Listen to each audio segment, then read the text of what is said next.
Hi, everyone. It's September 22nd, 2019, and this is episode 197 of At Percussion. I'm Carly Vigna, and with me today are co-host Casey Cangelosi. Hey, Carly, how you doing? Hey, Casey, I'm good. And Ben Charles. Hi, everybody. Hey, Ben, I heard that you went to a really interesting concert lately. What was that about? I did on Friday night, just a couple of days ago. My former teacher and At Percussion podcast guest, Ed Smith, did a concert with his world percussion group called D-Drum at the Meyerson Performing Arts Center, which is where the Dallas Symphony performs. So it's pretty rare to get to see a percussion ensemble perform on such a, prestigious stage like that.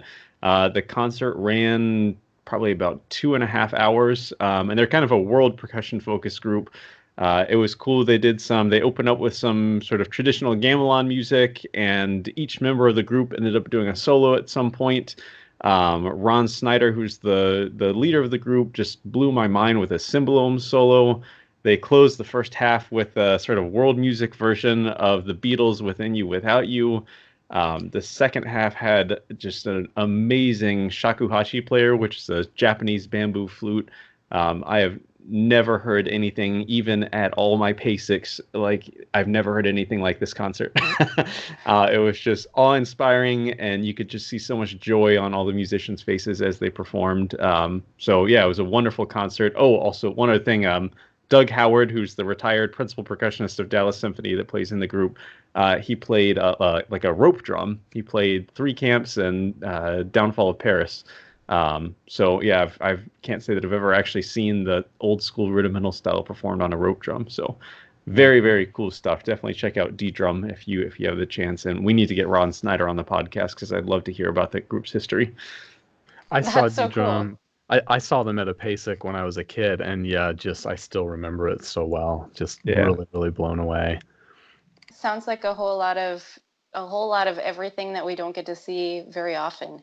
Yes, Live and in a person. whole lot of gear schlepping as well, I'm sure. Right. I'm thinking like a set of gamelan like for one concert, like that's enough gear. That alone, yeah.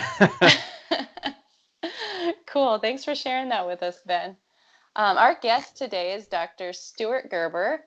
Stuart is an international performer and advocate for new music. He has collaborated with many, many notable composers, including Karl-Heinz Stockhausen, Steve Reich, Vinko Globokar, Frederick Rzewski, George Crumb, Michael Colgrass, and so many more.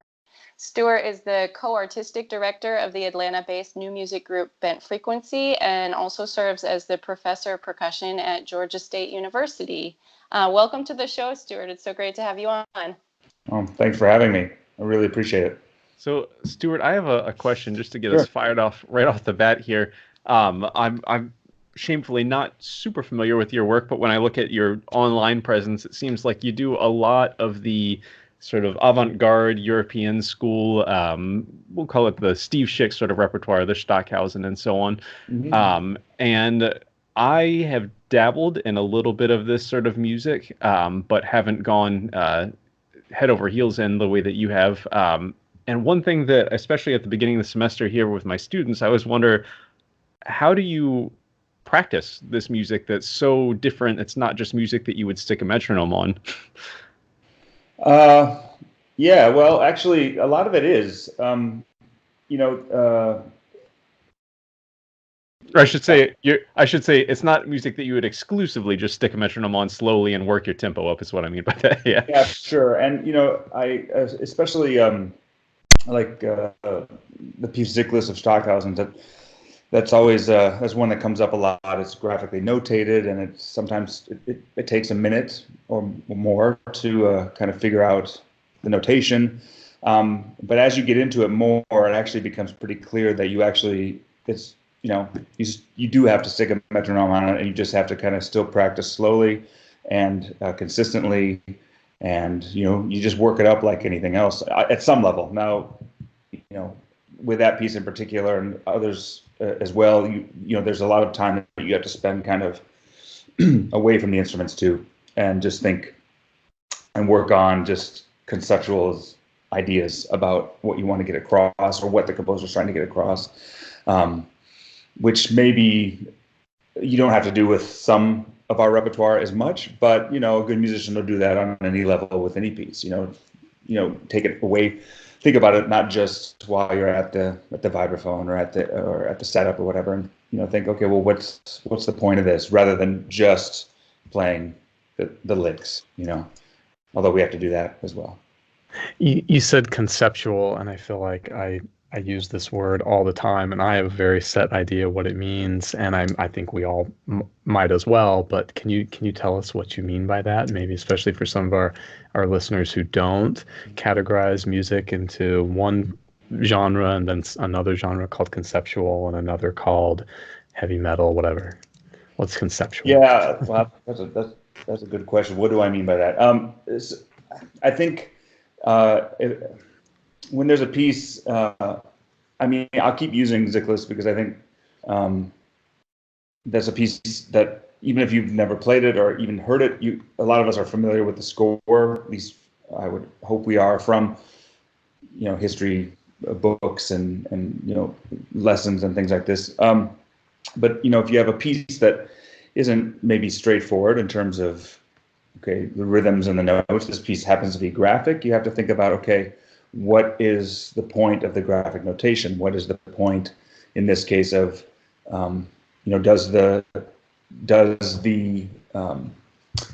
do the graphics line up with the sound, or is it something more abstract from that? And just thinking about what the point of, in this case, the notation is, or in any case, what the point of the pieces, of what someone is, if it's not your own, thinking about, well, what is the point that you need to get across, or what kind of musical ideas are you willing or wanting to get across? Yeah, and then there are so many other concepts like choreography. How are you going to move around your setup that you have to consider? And then one other thing is when there's indeterminate sounds or indeterminate form of the piece to do away from the setup, I think is really good. And I know we're going to talk about this piece, but I think I'll jump into it now. The piece HIMMELS-TÜR. Stuart, maybe if you want to talk about the challenge of practicing that piece specifically. That's a challenge, because there's the 7-foot high Heaven's Door is not a standard percussion instrument found in most studios, so it's not something that you can just go in and practice on. This is I was very lucky to be a part of this piece, and to be able to premiere it and work with him with Stockhausen on it. He sent me the score to this in, I think, November or something of 2005, and I opened the score. He sent me it wasn't a PDF. He actually sent it in the mail in this large format, and it's graphic. It's graphically notated, and he said, "Okay, this piece is Heaven's Door," and he wrote a little letter with it and said, "We need to find an old church door that we will build a frame for and play the piece." And so I said, "Oh, great, okay." I wasn't sure how I was going to do that or how it was going to get done. Oldchurchdoors.com, yeah. Yeah, well, funny you should say that, because like with many things in Germany, there is a company or a firm that has these old church doors, or tries to resell them for, I don't know what for, maybe for architectural reuse or something. So he sent. I was in the States, so he sent a couple people to this place to hit the doors and see how they sounded. And of course, they sounded horrible because they weren't made for music. And I would assume that if it was an old church door, it means maybe it was rotting away or something. They had to replace it. So at that point, he decided, the score was done, and so he decided that he had to build a door, or have a door built for the performance. And so he did so. And the performance was the following June. So in the meantime, I had to figure out I had to practice the piece, and I had no idea what the instrument was going to sound like. And so he described what he wanted. It's a double door with 6 panels on each leaf. So 12 pitches, arranged high to low, not tuned to specific pitches, but just high to low. And so I have a double door in the percussion studio here. In one of the rooms has a double door. There are never enough double doors in percussion studios. I think we can probably all agree with that. Of course. But we had one, but it had windows on it, and it had these lever door handles or whatever. So it wasn't ideal. But I took masking tape and I taped off the rough sizes of the panels, and tried to play this thing. And it was actually even the heavens door is taller, so I even had to go under the drywall a little bit above the door. But it was totally unsatisfying because it was this laminate material and sounded horrible, and there was no pitch differentiation, and it wasn't something that I really enjoyed practicing because I didn't have a concept of the sound of what was going to happen. So this was I'm sorry for this long answer, but I think it'll make sense. So then it goes to I didn't get to play on the door until April. So that was November to April. I was trying to learn this thing, and then finally, when I got on the instrument, I realized, okay, now I know how this thing sounds. So obviously, to mount that piece, you need to come up with an idea of you have to have a door built or find someone. There's a few doors now in existence, so maybe you rent it or something. But it's a problem. I mean, percussion's always logistically tricky, especially if you're traveling or something. But especially with this piece, I mean, it's a whole nother level of logistic trickiness. So, yeah. I loved seeing you play this at PASIC. I actually have a funny story / confession. I saw it, I loved it, and went away from it. I'll never forget it. In fact, I posted on Facebook just for call for questions. I said, did anybody see this madman Stuart Gerber play this piece at PASIC? I'll never forget it, and I mean in the good way. And anyway, so it was just but anyway, the funny part of the story is, in my mind, it was months later, after thinking back on this, it was Gene Kaczynski that performed it.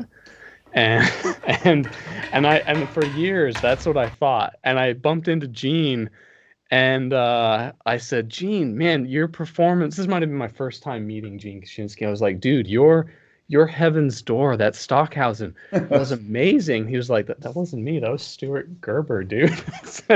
I said, wow, well, for years I've been telling people you played this piece at PASIC that was just amazing. So Casey, I just looked it up, by the way. You might be confused because I just looked it up. I didn't remember this, but Gene Kaczynski did play the same concert, looks like songs 1 through 9 by Stuart Sonata. Oh, good. Yeah. So there we go. That's not totally he was on the concert, and Garrett Mendola was on the concert too, and Morris Palter, and just kind of, he was there. So at least that was correct. Well, that's funny that Gene didn't. That? It's funny Gene didn't tell me that. He didn't say like, "Oh, I played on that concert," so you're not too much a fool. He just told me I was a fool. Let really. You bask in it. I think I'm upset that I missed this. What year was this PASIC performance? I think 2013. Although maybe okay. I think that was right. That sounds about right. Well, but you mentioned this conceptual idea, and I think you've explained the how you practice that piece, and that makes, of course, perfect sense. Can you explain kind of your concept and maybe what Stockhausen told you of what this piece is supposed to mean and represent? I mean, I think to those of us who saw it, it's pretty obvious. But then again, something I love about those concerts at PASIC is it's not too hard to find someone a few feet away who's just says like, what the hell was that at the end, and I love that. Like, what do you say to the person who's like, what the hell was that supposed to be, So I'm sure there are some listeners who maybe have not seen or heard the piece, but I'll give it away or whatever. So after 20 some minutes of playing the door, I mean, so the door, it starts off innocently enough. I mean, the performer walks up and plays some individual notes, kind of in an exploratory manner, and then the next page it's a little bit more active, and the piece kind of builds, and every page has kind of a different character. There's one page that he prescribes. He says, angry, kind of pleading. There's one that's humorous. I turn my front to the audience. I turn around and I gotta kick the door and do this. It's supposed to be kind of funny, but basically the arc of the piece is, you're getting more intense, and the idea is, well, he didn't tell me exactly what his idea was, and I kind of regret not asking him, although I think I have a sense of it. But he did tell me that he got, throughout his career, he's said that he's received a lot of inspiration for his music through dreams. Like the percussion piece music in Bach, he had a dream about this Birdman that in Music in the Belly that is part of the piece. But he had this dream of, performer, person getting to heaven, and there being a wooden door there, and a door that you have to kind of, as a musician, play into, get yourself into through playing and maybe explaining your life through this or whatever. So anyway, so the piece progresses and it gets more intense, and at some point you're running around and you fall on the floor, and by the end you're playing all over the thing, and then finally it opens, and the performer walks through, and then directly behind the stage, or behind the open door, but behind a screen, are a couple of tam-tams, 4 cymbals, and 2 pairs of hi-hats, and the performer starts playing those quite loudly. The audience doesn't see it, so all of a sudden they hear this cacophony of loud metals. And after about 2 minutes of that, air raid siren starts going off, a recording of an air raid siren. And about 2 or 3 minutes after that, a little girl, about 8 to 10 years old, 7 to 10 years old, something like that, gets up from the audience and walks through the audience onto the stage and through the door without any issue, and the piece ends. And so then, to answer your question, of someone would say, what the hell was that? Someone asked Stockhausen at the Stockhausen courses in, I think it was 2007 or something. They asked him about what he meant by that ending, and he said, well, I wanted to show that heaven is not just ice cream. And that was his answer. That clears it up. I know, right? That's great. So for me, I always say, of course, I'm of this generation, but I don't know if any of you have ever seen the movie from the 90s, Dogma? Oh, yeah. With Alanis Morissette as God. Yeah. So at the end, she comes down, and the angel, I forget exactly what happens, but the angels kind of tell the humans they have to cover their ears, because if God speaks, it's so incomprehensible to them that they will, I guess, perish or, die, I guess. And so they couldn't not hear the voice of God, basically. And so I kind of think of it in those terms, like, not that Stockhausen was watching Alanis Morissette as in that movie, but this idea that this cacophony, this sound that we can't comprehend, or we, as in our human form, have no concept of, it just sounds like cacophony. And then obviously this innocent little girl can enter, and I as maybe the sinner, or as the adult, have to prove myself, kind of a thing. It was so beautiful. Like, you had to work so hard to get it open, and it was very clear you were working so hard. I just loved the piece. Yeah, I appreciate that. Yeah, it's a unique and special piece for sure. I'm lucky to have that in my repertoire for sure. Well, this piece to me kind of embodies so much of what I like about theatrical percussion, or works that involve the theatrical elements, like just the physicality of the piece, from how it sounds, everything you have to do to then make the door open. It just adds so much. It's not just about the sound that you're creating. Of course, the sound is important. Yeah. It's a percussion solo, but all the movement that you're making, and then the dramatic element of having this other character, this little girl, just walk through. It's just so cool. Casey, to piggyback on your question of what the hell was that? Stuart was actually just at FIU a couple of weeks ago. He was in town for a performance, and he came and talked about Stockhausen with some of my whole studio, and some of my students who had never heard of Stockhausen and had never experienced so many of the things that they're seeing and hearing about. And I was anticipating some questions like, what the hell was that? And it inspired some really great discussion in our next studio class. A couple days later, I said, I want you all to think about what is music, and what is valuable in contemporary music and in solo percussion repertoire.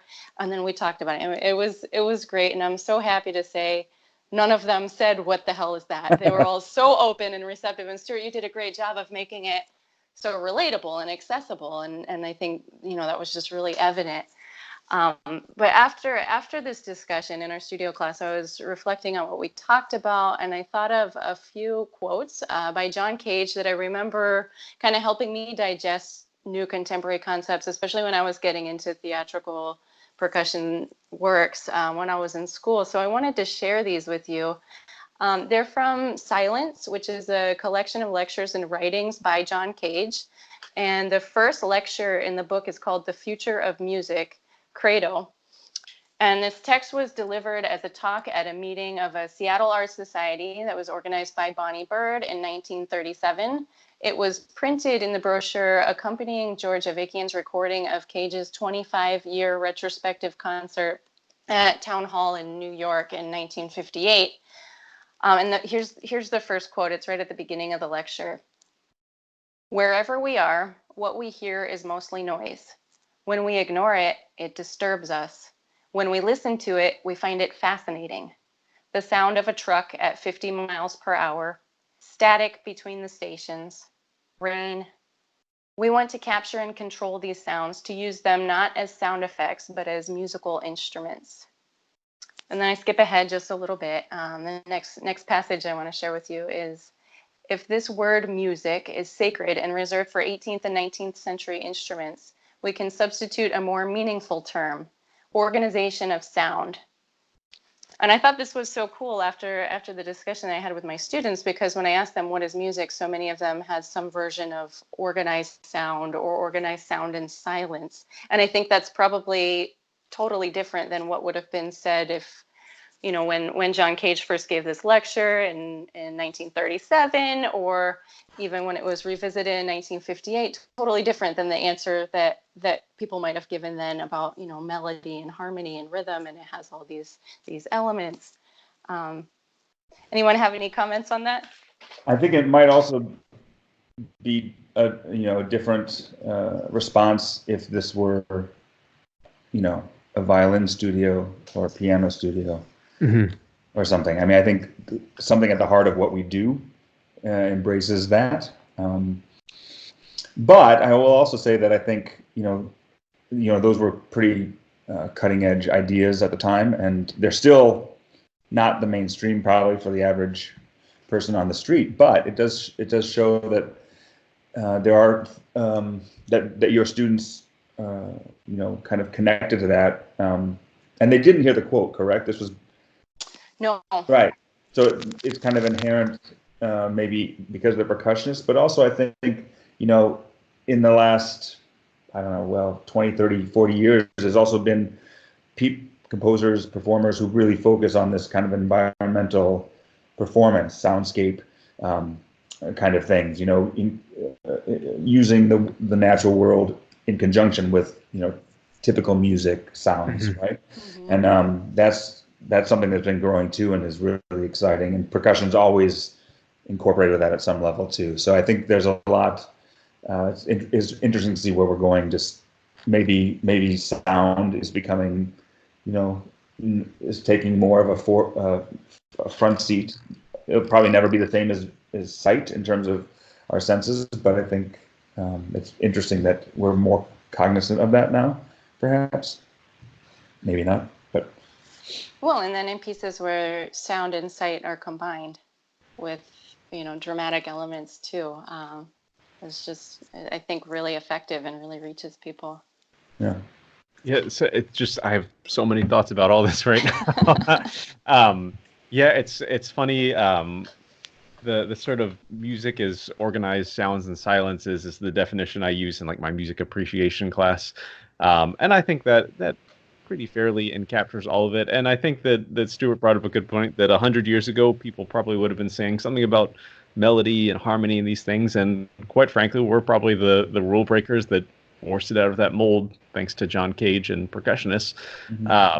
But it also reminds me of like I used to have this delineation when I was like 18 years old in my head as something different between what I would call music and what I would call sound art.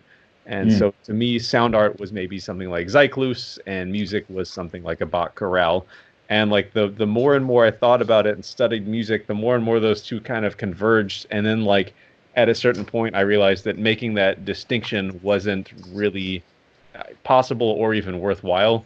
Like how does something cross that line into not being music anymore, but still being sound art? And it also, like, this whole discussion reminds me of something Morris Palter said. And he was talking about, I think the definition of music sort of question. And yeah, I think organized sound and silence sort of encompasses that. That doesn't mean that you have to like anything as a listener or a performer. And Morris said, like, yeah, you can make green onion ice cream. Like, I'm not going to tell you that's not ice cream, but it's still, it's not something that I'm interested in. But maybe it's out there for someone. And yeah, and a lot of this, like, I'm a big Mark Applebaum fan who was on the podcast also, and he talks about the composer as almost like an experimental scientist, where you don't do an experiment to see that it works, you do it to see what happens. So yeah, there was no clear train of thought to any of what I just said, but just a lot of little mini ideas. Well, speaking of music the first thing coming up in the course packet is music definition. And so fun thing, and I think I've told this story on the show at some point, but ask your students to, pull out their cell phones and look up a definition of music, and they come up with all these different ones, and none of them is very all-encompassing and satisfying, because it's so easy to find a counterexample to any one of them, including John Cage's organized sound. It's like, well, then is speaking music? It's like, no, that's right, but that's totally organized sound, but it's not music.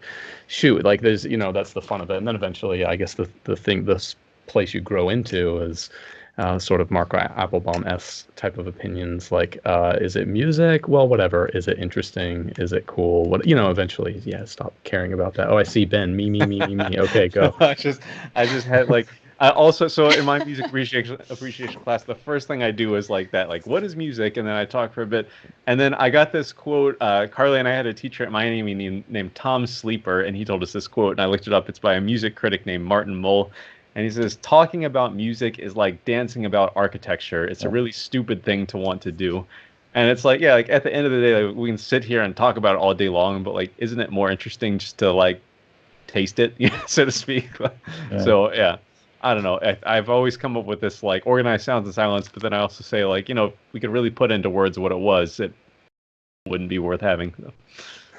Yeah. I wanted to ask Stuart about Stockhausen's personality. I think I've watched a lot of his lectures on YouTube, and I've watched about everything that is easily reachable and accessible. And I've heard so many different things about him as a person. As you can find these lectures that make him seem really off-putting, and we've got these crazy quotes about 9/11 being the greatest work of art ever conceived, and just how, from your viewpoint, what was Mr. Stockhausen like? He was really wonderful and giving, very hard on the musicians, like really trying to push you to be your best, and to realize his music as precisely as he heard it. But when you put in the work and show him that you are serious about it, he was nothing but friendly and supportive and all those kinds of things. And I worked with him at the end the last few years of his life. And I think he also kind of mellowed out too, because I've heard stories, of him very, very tough on musicians, in the performers in the, 60s and 70s and things too. I mean, he was a very, he had an artistic vision. He knew what he wanted, and he tried to push people to get that, and maybe push them too far sometimes. The 9/11 quote, that's an interesting time, obviously, as not even as it obviously doesn't relate to Stockhausen, but the whole press conference that was, if you read the whole transcript of the press conference, He does preface that quote by saying, well, I should also say, for 25 years, he worked on this opera cycle called Light. And there are 7 operas in this cycle, one for every day of the week. So there's Monday from Light, Tuesday from Light, and he worked on this from 1978 until 2003. So when the September 11th attacks happened, he was very much within this world of Light. And Light has 3 main characters. Michael, who represents man, Eve, who represents the earth, kind of Mother Earth, and then Lucifer, who represents chaos and destruction. And this is a mythology that he kind of created for the opera. It's also related to the Urantia book, which is a whole discussion in and of itself. But he's prefaced that quote, that infamous quote about the greatest work of all time, by saying to I don't have it verbatim, but to the reporters and things, he said something, okay, now you're going to have to kind of switch your mind or something. He said something like that, meaning kind of bear with me or think of it from a different perspective. And he said, it's like the greatest work of art that Lucifer would do. So this idea of the coordination and, creating this immense amount of chaos and destruction. So, of course, it was ill-advised for him to say anything really regarding that. But that is kind of a shame that you could say something. I mean, that changes it entirely. Like, yeah. That's the greatest work of art the freaking devil could ever do. I mean, that completely changes it entirely. And you don't often hear that component. It's like, no, it's like fake news or whatever, right? This idea. Context. Yeah, exactly. And so you can find a full. I've read the full transcript many years ago, but you can find it and you can look into it. But it was the next day or next couple of days, and he's ill-advised to kind of even. But someone asked him about it. Of course, he had this big press conference because he was the guest at I think the Berlin Festspiele or Hamburg. It was in Hamburg. It was a big festival. It was like 7 days of his music or something, and they canceled everything because of that. So, it was a controversial thing to say for sure. But he was. He no way meant to upset anyone, or that was his. He's lived in that world of his own kind of mythology with the opera for 25 years, and he lived a very isolated life in many ways. He didn't watch TV. He didn't. He had internet and email and things, but he worked, and it was his music, and that's what he lived for, and so. I don't know. So that's a little bit more of the story of that. But he was always nothing but wonderful for me, pushing me. And I learned a lot from him as a performer. And I'm very grateful to him. And he also, when I was there rehearsing many times, I would eat dinner at his house. And, so he was very welcoming at the same time. So interesting personality. Wow, thank you. Yeah. And he was, one thing people would say too, especially maybe back in the olden days, but this is true. I mean, he was a tall guy and just a very commanding presence. And so he's, one of these guys that just one of these people that just walks into the room and everyone, the attention just goes there. Now, by the time I come along, it's Stockhausen walking into a room, so everyone knows. But I think he always had that kind of presence even before he was, Stockhausen. So just some people just have that kind of energy and that kind of draw in a way. Mm-hmm. Stuart, one more question related to Stockhausen. How do you help audiences connect with his music or even with other contemporary music that you're presenting? That's a good question because I think maybe it was Ben who said earlier, a lot of the repertoire I do is kind of steeped in that European tradition, avant-garde tradition, though I play plenty of I'm kind of a Stockhausen guy, but I play plenty of other music.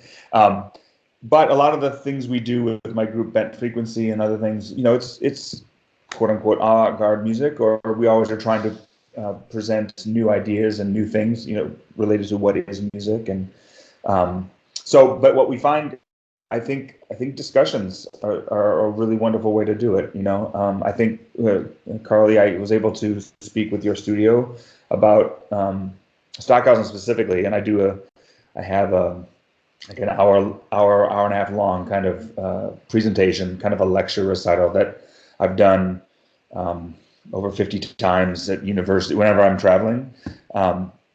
I can do kind of a traditional master class, and I've done them, but I also feel like this experience I've had with Stockhausen is maybe more unique. And so I kind of use those opportunities. I often reach out to the percussion profs and say, I'm happy to do a master class, or I have this other thing. And it's usually pretty well received. And so I just explain, in that case, those 5 solo pieces. People don't realize that there are 5 solo pieces that he wrote. And then I talk about the aesthetic of them, of his music, and of why I'm drawn to them. And then I play some clips on video clips and things too. I think that's, I hate to say it. I mean, I would love it for music to stand on its own. And in a lot of circles, you can do that. Like if like at PASIC, when we have, audiences of really well-informed musicians, and maybe we can just play and let that be the thing. But when we're kind of in the real world, and even the more tame stuff we do. I'm using a lot of air quotes. I apologize. I'm going to edit all of them out. Yeah, that's fine. Even some more of the more traditional things we do, still is, for the average listener, might not be something that they're expecting, or and so I find it really great to be able to, a good idea to talk about the pieces a little bit. Sure, there's program notes, but we try to, I think a lot of times in concerts, just give a little spiel before the piece. Obviously, you don't want to talk too much, but that's usually, I think, the best way. Or we'll sometimes do talkback sessions after performances, so to not interrupt the flow of the concert.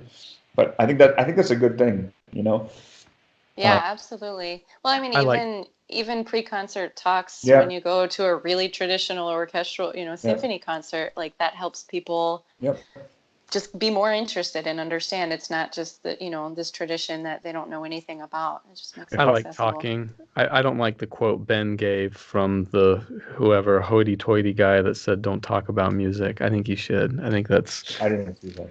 And I think there's a different context for that. But if I could also add, Oh no, he's hoity-toity. No, if I could also add though, like just to state the obvious, like playing it well, and like not being self-conscious about playing something like weird, like a piece I've mentioned before, Mark Applebaum's Aphasia.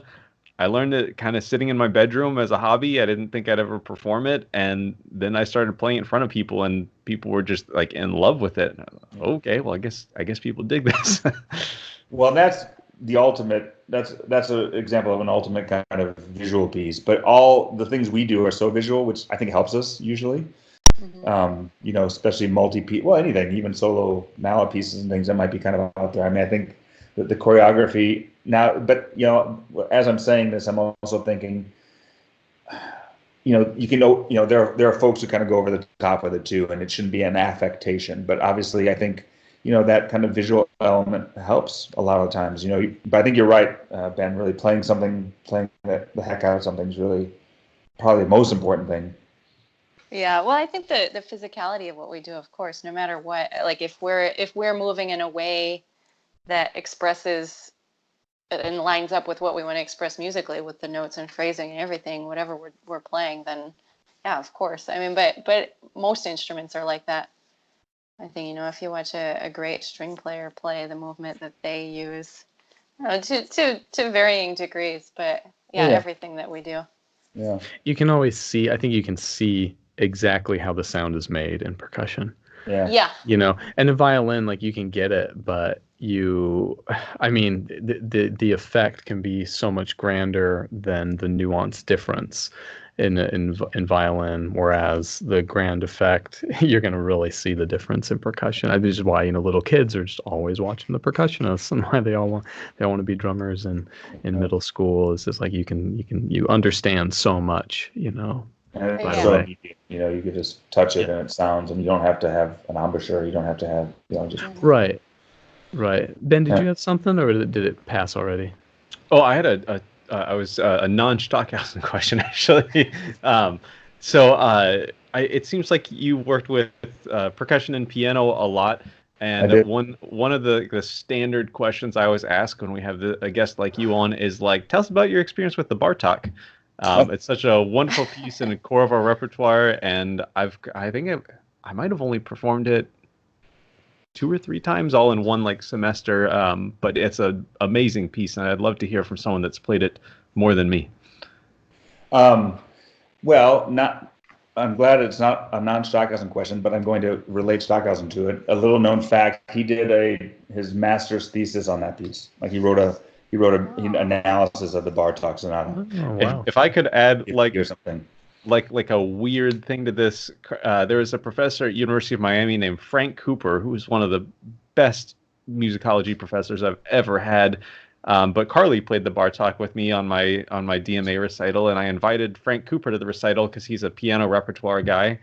And he emailed me and said, "Oh, I'm so sorry. I would love to be there. Unfortunately, I have an engagement that night, but it would mean a lot to me because my teacher was also Bartok's teacher." Wow. Like, whoa. Yes, I was trying. God, yeah. So the engagement he had was actually a retirement party because obviously he was on the older side of things. Yeah, I mean, just super cool. Yeah, I mean that piece. I mean, it's classic. I think it's really fun to play. Yeah, I played it a few times. I played the orchestral version too, the kind of concerto version. Are you familiar with that? Yeah, I've never gotten to play it, but yeah, I know. Yeah, there's a concerto version that exists. It's a quirky piece. I don't know the history. I should probably know history about it, but it seems like the orchestral part is really kind of an afterthought in a lot of ways. Yeah, and it was written second. I can't remember all the history, but basically he wrote the quartet, and then I think the last piece he ever played was actually, I don't know if it was the concerto or the regular version, but yeah. The last one he played. Yeah, the last one he performed is like, yeah. Yeah, I mean, I don't know, it's a monster to put together. Although, I played both parts. I played the timpani part more, and it's a blast. But it all rests on the pianist for that piece. I mean, it's such a monster, and if you don't have really solid pianists, there's not much you can do. I mean, It's great writing and it's fun, but it's at the end of the day, for me, it's really very orchestral, even though it's a chamber piece, but which is great. But if the orchestra of the pianos isn't really just finely tuned, it's a schlag. But when you have those pianists who are really willing to do it, and then it's just it almost plays itself in a lot of ways, even though the tuning's crazy and everything. It really for us, yeah, for sure. But I mean, if everything's rocking and you have pianists with really good time and everything, it's then it's a joy. I haven't played it for a few years, but maybe we have to bring that back out again. So, but it's two quick questions, I guess, since you played both parts. One, in the third movement, how do you handle the cymbal transition? And two, what do you do to flip the snares on and off? Okay, the cymbal transition. The timpani part where you play the crash, the really fast move. Oh, yeah. I just have two. I use small 16-inch, and I kept the timpani mounts, and I picked up the cymbals and I played it. So you just did it. Yeah, no hi-hat trick with the timpani mallets in your hand still. As I was holding the straps, kind of goofy. Yeah. Wow, yeah. Oh, that's great. Yeah. And that's what I came up with. You just put the cymbals down yourself. No one grabbed them or anything. No. Man. I think maybe early on. Yeah, maybe I did something. Can the other percussionists grab it? Is that something that's thing? Maybe that happened early on. But I know the last time I did, I remember just having them very close and I had my timpani. I didn't drop the sticks. It was odd, but good for you. I think it's not. Who knows? I don't know if there's a recording. And then what was the other one? Did you have any sort of rigging for the turning the snares on and off, or did you just flip it on and off regular? Yeah, flipped it on and off regular. Though no, one time. So again, related to Stockhausen, I made a snare stand. What was? Casey looks annoyed. I have a modified hi-hat stand that I made to dampen snares. And gotcha, then I push the pedal down and the snare sound. So I used that once, but it's a pain to travel with. So the last time I did it, I didn't use that. I must have just turned them on, and probably not very elegantly. Ben might break off to do his own podcast series called the Bartok Sonata. Cymbals. How did you play the Bartok? Right. How did you deal with the cymbals? Are you a Casey, we no-hi? were talking about what to do with episode 200, just Bartok supercut of every time I've asked about this piece. That's pretty cool. It would be nice to have them all together, see everyone's answers back to back. That would be fun. Oh, we got to get John Haas Wow. back on to ask about that. Oh man, You didn't ask John Haas? asking those questions? No, we got to talking bad about Mersch and yeah. Wow. Hey, now before we we have go to have totally off the rails, Casey, I think you have what happened today in music. Yeah, sure. So we're we're releasing on October 3rd, and yeah, some cool, just fun trivia items. I didn't dig deep into any of them, but they're just fun to know as they are. So two of our very famous composers entered into university. One of them was in 1894 on October 3rd. Charles Ives started at Yale University, and later in 1904 on October 3rd, yes, October 3rd, Edgar Varese entered his studies at the Scala Cantorum in Paris. And also this one's for Ben. In 1988, the John Lennon documentary Imagine premiered in Hollywood, California. I assume you've seen that, Ben? No, I've actually never even heard of it. Oh, really? And the Yeah. Imagine. Okay. Yeah. I know. I think I've seen bits and pieces. I don't think I've seen the whole thing, but I'm not the Beatles fan that you said you were. So we talk about Charlie Ives in my music appreciation class. Does everyone know what Charles Ives did for a living? Yeah. It sold insurance. Yeah, life insurance. Yeah. Yes. He made a fair amount of money at it, I think. Yeah, and from what I think it was like Farmers Mutual Life Insurance is like the descendant of whatever he was doing, I think. But I've heard that he was so good at it that they still use his practices today. That's right. Yeah, and I was going to say someone told us that, and it must have been you, Ben, because that yeah, like it wasn't just like, oh, I've got to sell insurance so I can pursue my true love type of thing. Like, no, he was really, really good at it. And yeah, like you said, they still use, I guess, his book today, his method. And he was into the idea of like if you're an artist for a living, you're going to have to sacrifice your artistic ideals at some point to pull a profit. And so he said, no, I'm going to just be very wealthy independently and write the music I want to write. Right. You can't. Yeah, you can't be a good artist if you also have to do it for a living. Yeah. So he thinks we're all terrible. Phonies. Yeah. Yeah, and Bach was pretty terrible too.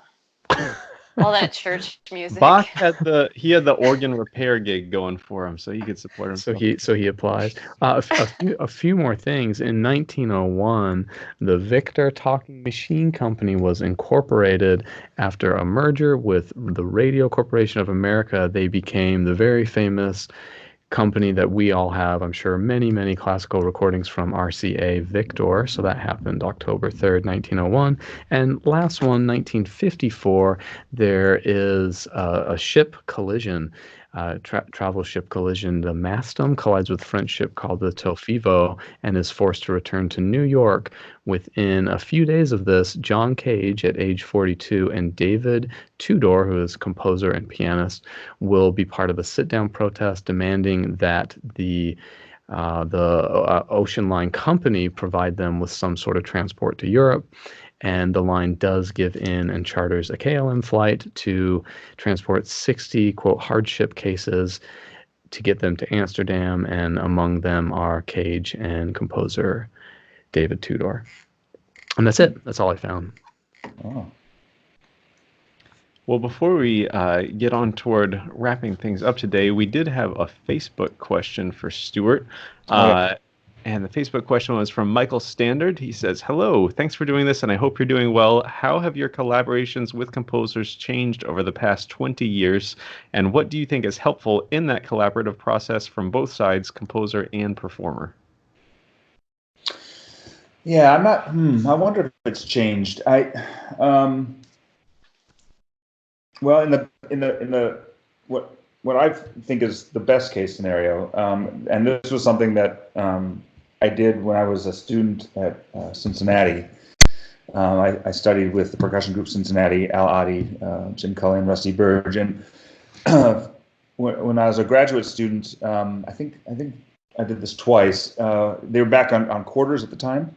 Al would do a quarter-long, Al Adi would do a quarter-long writing for percussion course where the composers, I think 2 or 3 grad percussionists would be kind of guinea pigs, and the composers would write something kind of every week, and we would play it. We of course talk about the instruments and things, and then they would have an assignment every week to write a few bars on something.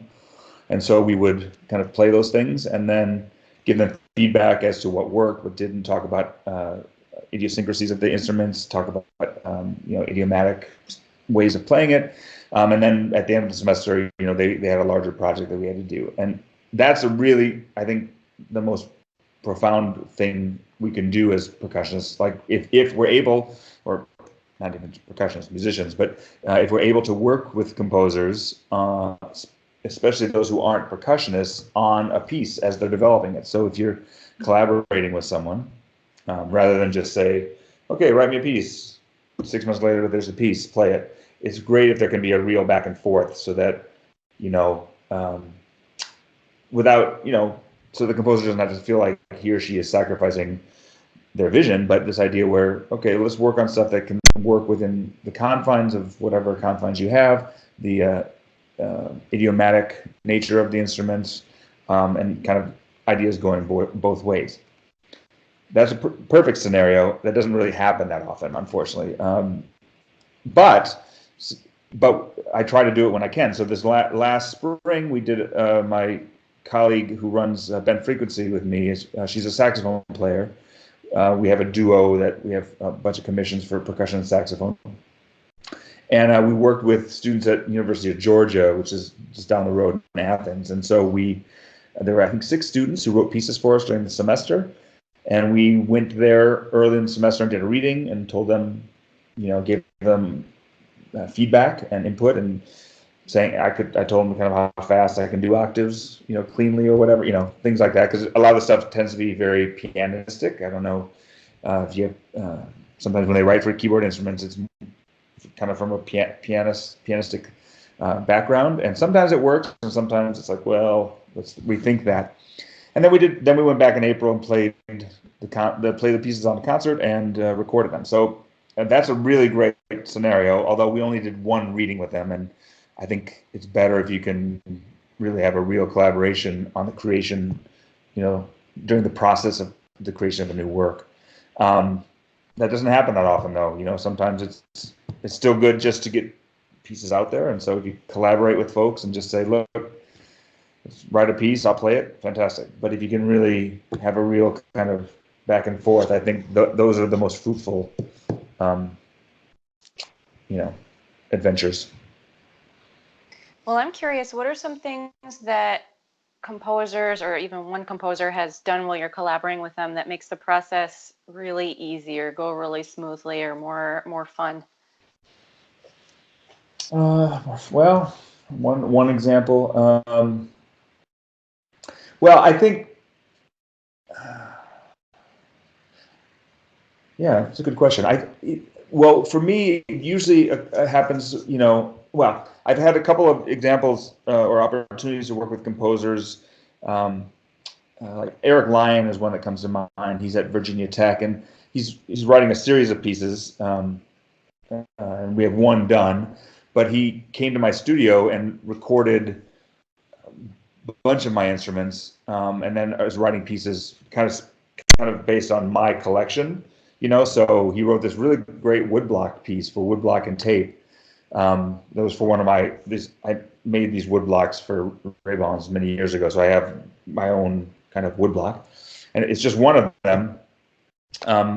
The problem is, though, I have to always take that instrument because it's tuned to that sound of the woodblock. So it's a cutting edge or kind of double-edged sword. But what's really great is in that process, he was sending me material. I was like, can you do what can you do on the woodblock? And I would kind of take some recordings, and he was very open to things. And I think it's really great when composers can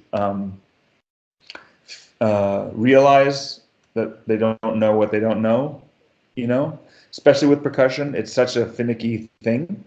And if you can really have a discussion about the process, especially, okay, maybe if it's a vibraphone solo or marimba solo, it's more straight ahead, though there are many things that we all know that these instruments are capable of that aren't maybe necessarily common knowledge. So it's good to have kind of these discussions, I think.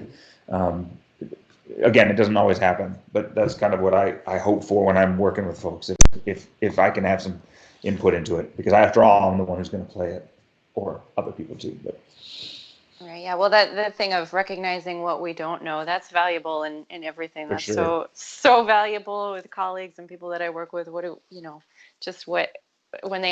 you ask to find out more information. Yeah, for sure. Yeah, that's good to hear. So this piece is for one woodblock and tape? Yeah. Awesome. Yeah. Well, It's if really you can great. make that. Well, that's I don't know. I'm impressed already, because it seems like when someone doesn't know how to write for percussion, there's just 1,000 instruments. Like how, just like, I don't know what to do next. I need more colors. I don't know what to do next. I need more sounds. Yeah, that's. Sorry to interrupt. No, it's done. Yeah. That's a pet peeve of mine. Maybe it's because I'm getting older and the schlepping is just worse and worse. But I mean, and you look at Zyklus. There's a lot of instruments. I love the piece, but it's pain in the butt logistically, right? But I think there are composers sometimes that even I'm not going to use air quotes again, but even so-called great ones, who just threw everything in the kitchen sink, and it's like, well, I'm not sure it's compositionally interesting. It's sure cool sounds. Here's you set up everything and use one, I don't know, one crasher once or twice, and then you move on. You just need all this specialized stuff. Yeah. I think confined, limited means really shows how the true craft of a composer a lot of times. And so even Eric's piece is called Chameleon 1. I think they're all going to have Chameleon in the title. It's a really great piece, but the tape part is to this one woodblock. So, you have to make sure you have the right pitch or whatever. But even, Liza Lim, Australian composer, just wrote this piece called The Elemental Thing for Eugene Ugeti of Speak Percussion. And it's a 15-minute solo woodblock piece with no tape. So that's real That sounds harder to write. Yeah, check it out. Eugene Ugeti, I think is how you say it. He runs Speak Percussion in Melbourne, and it's a really fascinating piece. You get 15 minutes on one wood block is, you might not be for everyone, but it's a thing. It's interesting.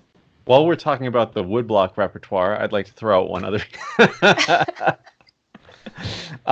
It's not actually a piece specifically for woodblock, but Michael Dougherty's Labyrinth of Love has one movement for maybe 4 woodblocks.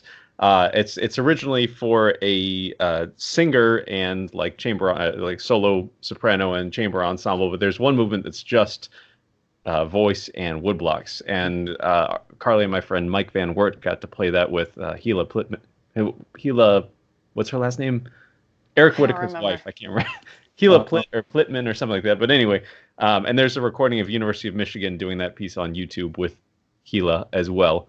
But yeah, it's super it's like sometimes you get these quirky things for woodblock, and it's like, well, I never expected a 15-minute long woodblock solo to be interesting, but it is somehow. Yeah. Well, going back to Cage, it's not a woodblock solo, but the third movement of Amores is for what? So 7 woodblocks? Three players on 7 woodblocks? Or blocks of wood, really. Little pieces. But that's a beautiful piece. Right. By the way, I just looked up. It's Gila Plitman. That was the singer's name. Yeah. You beat me to it. Well, Carly, do you want me to close out with your quiz? Yeah. Let's do a quiz, Casey. we haven't done a quiz in many, many, many episodes. So I just have 2 questions for y'all. These are all things that come from previous topics or guests or discussions or something like that. And Stuart, we use a score. Sorry. Oh yeah, I'm still keeping score. I think we could probably throw it out. Yeah. Guess who has 1 point? You. Brian Nosny. Oh gosh. Anyway, yeah, he should. Yeah, anyway, but he's not always participating. So, Stuart, we use this metronome to make it kind of feel like a game show. So, do you feel like you're on a game show? I do. Okay. Now, so I don't remember. Is the policy yell the answer out, or do we write me in the chat? I think you have to write me in the chat, and then you have to police yourselves to get it out, because I'm not. I have to watch my other screen. How do you even do the chat thing? I haven't used Skype in ages. Okay. And Stuart, if you know, because you're the guest, you can yell it out.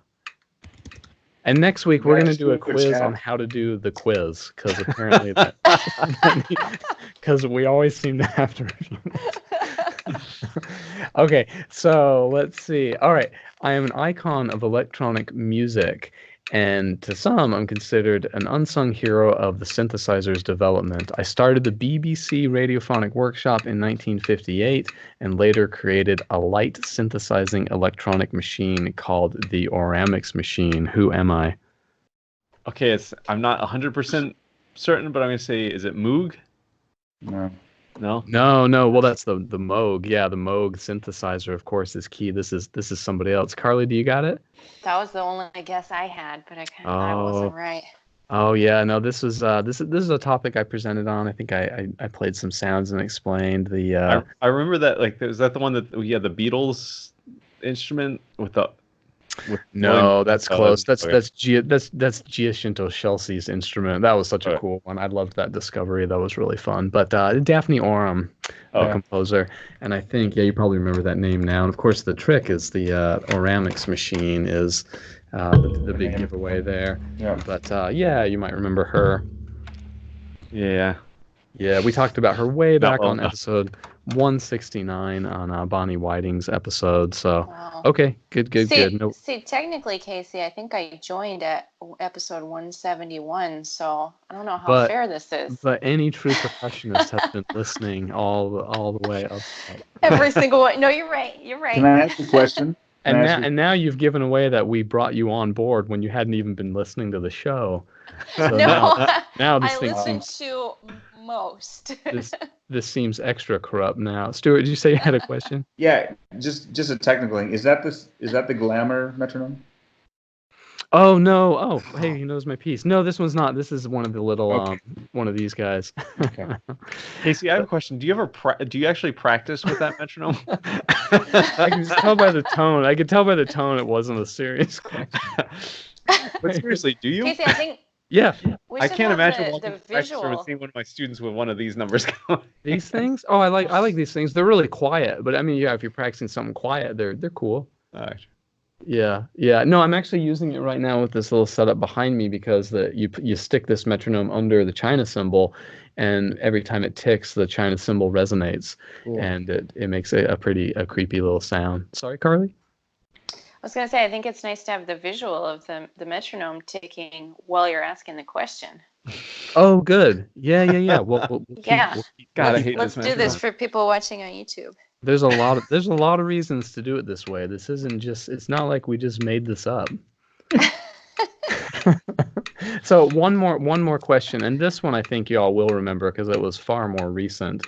But this is a music history, more traditional composer question. I guess that's a hint. But this composer had a compulsive disorder called numeromania. He obsessively would count windows as he passed buildings, bricks, and even measures in his musical works, including his super long symphonies.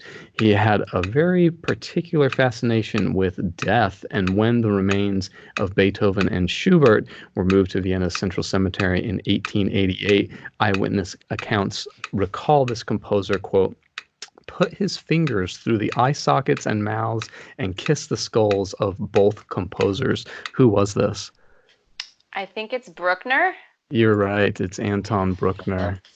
Yep, you nailed it. All right, well, that's 2 points for Carly, and that concludes your quiz for the day. 2 points. Day. Thank you. You're welcome. So yeah, lots of just fun trivia. Wait, how did Carly get 2 points? Oh, because it wasn't her topic. That's right. Yes. See, we need that quiz to review the rules again. It's been a long time. Carly, thanks for hosting today. Hey, of course. Yeah, Thanks for letting me host. Thanks for asking to come. Great. Well, I think before we wrap up, there was some sad news in the music community recently, and Ben's going to share that with us. Yes.